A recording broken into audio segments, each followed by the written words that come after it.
Hi! இன்னைக்கு ஹெல்த்தியா ஏதாச்சும் பார்க்கலாமா? ராகி மாவுல என்ன பண்ணலாம்? ராகி மாவு ப்ரௌனி பார்க்கலாமா? பட்டரும், சாக்லேட்டும் ஃபர்ஸ்ட் நம்ம மெல்ட் பண்ண வச்சிடணும். நான் சாக்லேட் இன்றைக்கி மில்க் காம்பவுண்ட் எடுத்திருக்கேன். நீங்கள் டைரி மில்க் கூட யூஸ் பண்ணிக்கலாம். இன்க்ரீடியன்ட்லாம் ஃபர்ஸ்ட் கமெண்ட்டில் கொடுக்குறேன்.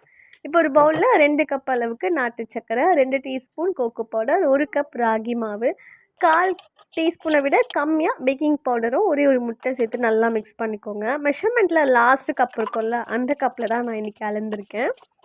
நல்லா மிக்ஸ் பண்ணதுக்கப்புறம் நம்ம மெல்ட் பண்ணி வச்சுருக்கிற பட்டரும் டார்க் சாக்லேட் இருக்கு இல்லையா, அதுவும் இது கூட மிக்ஸ் பண்ணி நல்லா மிக்ஸ் பண்ணி எடுத்துக்கோங்க. இதுக்கு நடுவில் டின்னில் பட்டர் பேப்பர் லைன் பண்ணி வச்சுருக்கேன். அதில் மாவு ஆட் பண்ணிக்கலாம். இதுக்கு நடுவில் நீங்கள் அவனை ப்ரீ ஹீட் பண்ணிக்கோங்க. 160 டிகிரியில் 30 மினிட்ஸ் பேக் பண்ணி எடுத்திங்கன்னா சூப்பராக பேக் ஆயிரும். மேலே டாப்பிங்க்கு நீங்கள் நட்ஸ் கூட சேர்த்துக்கலாம். நான் இன்றைக்கி சாக்லேட் சேர்த்துருக்கேன். நல்லா சூப்பரான ஹெல்த்தியான ராகி ப்ரௌனி ரெடி ஆயிடுச்சு. வீடியோ பிடிச்சிருந்தா லைக்